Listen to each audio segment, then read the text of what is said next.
In the summer, prior to entering the fifth grade, I fell from our backyard tree. It had been infected with the spruce budworm disease. The limb that I was swinging from let go, and I fell approximately 15 feet.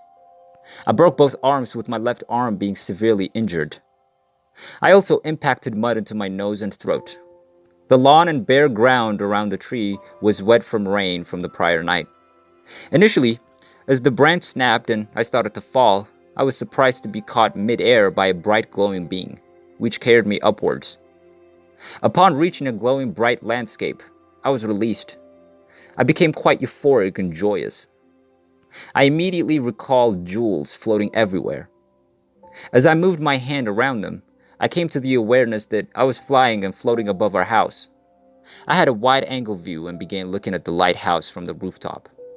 I remember laughing at what my mom would say if she saw me on top of our three-story home. I remember looking into the second-story window of my parents' bedroom. At this point, I started to hear someone calling my name. But this voice was saying Donald, not Donnie, which everyone used, including my parents. I ignored the voice until a very stern woman's voice said it again. At this point, I turned and saw a tall, square-jawed, heavy, and slightly overweight woman in a yellow flower-patterned dress. I asked her who she was, and she said, "I'm your grandmother." None of this was spoken in human language, because I never saw her lips move. When I said, "No, you're not. I know what my gram looks like, and it's not you." At this point, I had only my paternal grandmother living, and that was the grandmother I was talking about. She then said, "All mothers have a mother, and that mother has a mother, and I'm one of those." As she said this, in my mind I saw little pictures going back each generation. I noticed her image there, 2 or 3 generations back. I reached out and took her hand, and she smiled. As we walked, I asked her where we were, and was somewhat surprised with her reply of heaven. In a peculiar way, I seemed to doubt her, and I said, "If I'm in heaven, then I want to see Jesus." I was even more surprised when she said, "Okay." As we moved on, I realized the area around us had changed, and I was aware of a glowing building, for lack of better words. As we moved, I was aware that I thought it must be a library, because people were reading and learning. In one room, I was surprised to see an Indian, and as I thought that, a very annoyed reply came from the elaborately painted and feathered individual. "I'm not an Indian. I'm a..." I've often thought of what he must have said. I remember how he was dressed and think he was one of the South American native tribes on the line of the Mayans, but remember only being bewildered and replying, "Look like an Indian to me." A little ways later, after seeing other beings reading and learning, my gram stopped and said, "Wait here." She would let Jesus know I was here. I remember that I thought I was outside the school's principal office. Oddly, I seemed to slightly hear conversation in this office as him on the telephone. After the short wait, I seemed to hear the phone receiver set down, just prior to him saying, "Yes, okay, right, goodbye." Then I got very nervous as I saw movement. A bright glow moving to the opening. I would have to say that at this point that I was awestruck. At this point, the light was too much and I humbly lowered my head. I never got a clear view of this being my mom had talked so much about. This would be the part that bothered me the most when I started to relive it later on. My gram, at this moment, said what I thought was, "Yes, you are a man. This is Donald." I was confused as to why she didn't just say, "Jesus, this is Donald," but was too busy trying to understand why he was so bright. I even tried to look through my slightly open fingers to get a glimpse. While I struggled to see, I remember him saying very little to my gram. All of a sudden, I was aware he was searching, or maybe viewing my childhood up until that point. I remember him stopping at a memory of mine of which I was ashamed. I saw the event, the theft of a toy rubber knife from a Main Street department store, from a different angle.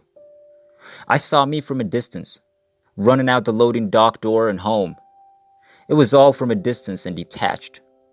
He paused slightly to see my reaction, and with no judgment, whizzed through the rest. After this, my gram and he talked. She turned to me and said, You have to get back. I think I even surprised myself when I said, no, I want to stay here. Graham said it would make my family very sad because they love me very much. I said, no, they don't, and was told to look. As I looked down through what I thought was a television, I could see my sister and my brothers trying to revive me. My older sister was digging the mud out of my throat and nose. I was surprised. I could hear her saying, Donnie, breathe. Donnie, please, as she slapped my face. Then my gram bent down and, while on one knee, turned me around and looked me straight in the face. With her hands on my shoulders, she said the words that would haunt me. Donald, you've got to go back. But remember you are part of something very important. As I turned to look again at what was happening with my body, being confused as to what my gram meant, and before I could inquire, I felt a huge push from behind. I fell headlong into the limp body and started gasping and gulping for air. The pain was awful. I started to relate what had happened, but no one believed me. Over time, even I forgot.